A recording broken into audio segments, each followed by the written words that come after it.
A lot of people going for call-back deals. The general interest in cricket with South Africa. It's good, no? They play the IPL. We can see a lot more of them. That's a good way to start off things. Yeah. I'm not sure. Look, it's up to the individual, wherever you play around the world, to what I touched on just now, to be happy in your heart, whatever you want to do, and what's going to make you happy, and what's going to make you become the best cricketer possible. I think you've got to go and do that. Obviously, my country, playing for my country and for South Africa, has always come first. The IPL has been an incredible blessing to me and my family, and I've enjoyed every second over here. Hopefully many more years to come. But cricket in South Africa will always take priority for me, and I think for any South African that's born there. Once those corners are cut off and you realize you can't represent the country anymore, and the chances are very low of you doing so, I have no problem with someone going to play cricket in England or in India or Australia, wherever he wants to go, and whatever's going to make him happy. But as long as in his heart, his priority is still with his country and his home nation. Ridan from Sportstar. So I just wanted to know that how challenging is it for a cricketer these days to maintain work-life balance with so many T20 leagues around the world, and the calendar looks chock-a-block throughout the year? That's not easy. Love letters to your wife. It's not easy, but once again, if for instance I play in South Africa, I have a close relationship with the administrators there, the CEO Haroon, and a few other people. When you do feel it's time to step away from the game for a bit, that decision is entirely yours, I believe. I've given an absolute dedication and commitment to my country for 12, 13 years. I've asked for a few months off to touch base with my family, and they gave that to me. So I don't think any schedule is too bad. The ICC is constantly working on getting the perfect schedule and balance between playing, not playing too much and not playing too little. So you got to give it to them to sort that out, and still it's the individual's call to realize, hold on, I need a few months away from the game here, or let's go hard for another 5 years.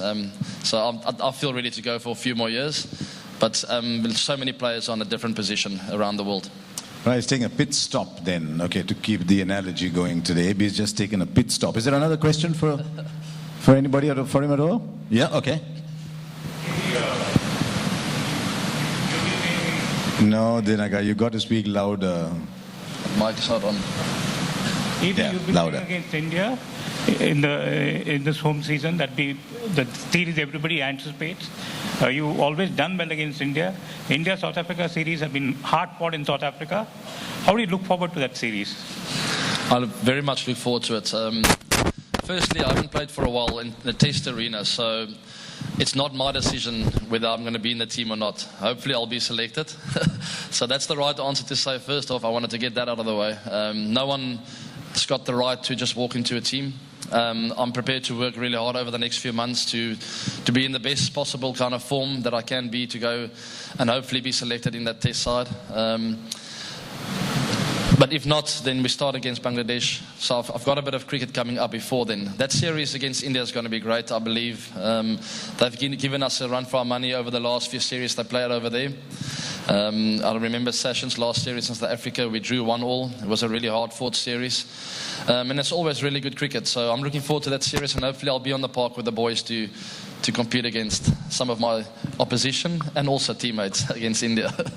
And the ball won't turn in Durban and Joburg, will it? It won't turn in the first morning. It has over the last few series. Hopefully not again.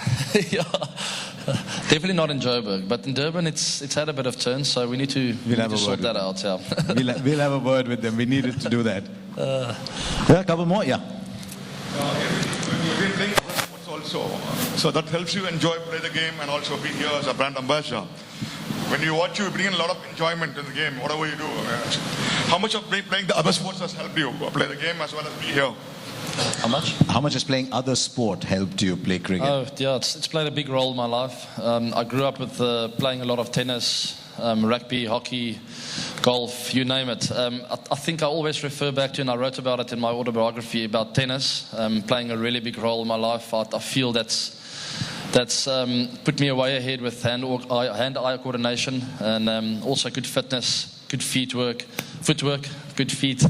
I think tennis played the biggest role of all the sports when it comes to that, helping me in cricket. And playing competitive tennis from a very young age. My mom used to drive me around the country to play against other kids. From the age of 5, 6, I had the taste of competitive sport, and it was really difficult in the first few years. I remember crying walking off the court the whole time, and then you start learning how to deal with that. And I think it helped me a lot once I stepped into the big arena of Test cricket and those kind of competitive sports.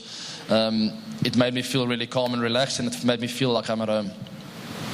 There are no videos of you crying off a field like that. No, there hopefully won't not. be. Okay, we'll take one more question. You already had one. Let's see if there's someone else who can. I want to know like how batsmen pick different deliveries of bowlers with their hand. Are there different grip positions for batsmen who play 360-degree shots like you, so that bowlers can anticipate what's coming their way, or is it just one grip position for every shot you play? Yeah, there's two questions. I've heard Virat before speak about changing his grip. I personally have never done that before. I have maybe with a reverse lap, but it's a premeditated shot, so you change it quite early. But with all my other shots, I've never changed my grip, and also I don't always pick it out of the bowler's hand.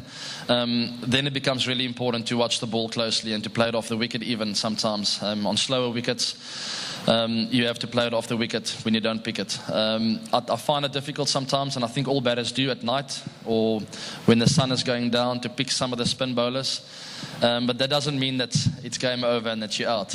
It becomes a great challenge then to survive and to start reading the game even better, to try and understand what the bowler's doing, and like I said, to play it off the wicket, or you can see it in the air. But numerous times in my career, I struggled to pick bowlers. I mean, Murali, I can think of so many bowlers that was really difficult to pick, Ajmal. But then you just got to put your chest out, show him that you are picking him, and just try and get out of the game. Thank you. It's interesting that you talked about that. Kevin Peterson once said that he gets the big scores, big attacking innings, because he backs his defense. I thought it's an interesting thought for a very attacking player, that he backs his defense. Do you see that happening to you? Absolutely. In 2008, and it's another part in my book where I wrote about the first time in my career where I felt I was starting to perfect the block shot, the just straightforward defense. Where in the past, Jeez, it took you that long to block a ball. Okay. 5 years of international cricket, my first 5 years, I never felt solid on defense. And you can have all the shots in the book. When the bowler starts getting on top of you, you're out straight away if you don't have a solid defense. So I started perfecting that in 2008, and it's still an integral part of my game. It's really important to have that sorted out. I always talk about going into the nets, doing the basics first, playing the late blocks, doing all that first, and then I can have a bit of fun at the end. Excellent. Can we take one last question before we finish the interaction for the day? Is there? Yourself, Tilakratne Dilshan, and recently Ashwin, you guys have a common thing. You guys experiment a lot. You bowl, you do everything. Dilshan he bowled, he fielded, he could do anything on a cricket field except for umpiring. Okay. So, and Ashwin recently I said, what makes you guys come up with such thing? Is it a character thing, or is it how you were born and brought up, trying different things, different sport? Is it a mentality? What makes you guys do such things? I think I touched on it earlier, and I'm sorry if I give you the same answer, but it's that deep hunger and desire to change the game and to come out on top, to be competitive. And when you have that hunger and desire, you start innovating and you start improving your own game. So I don't always just play the funny shots just to look funny on TV. I'm trying to unlock the lock or to find a way through the door, you know what I mean, to improve my own game and to also confuse the bowler in a way to try and get out on top. If you have that hunger and desire, you start innovating. That's what it comes down to. If I may interrupt, sorry. You guys might have faced some criticism, isn't it, for trying such things when you get out? Is it about fear of being not being, the fear of failure not being with you guys? Can you put it that way? If you get out, but if you never try, you'll never know. So you pull it off once or twice, the people are quiet, and then it becomes part of your game. Okay, there you are. Thank you very much, ladies and gentlemen. Abi, thank you very much. So thank you very much, gentlemen. Thank you very much to Thank you.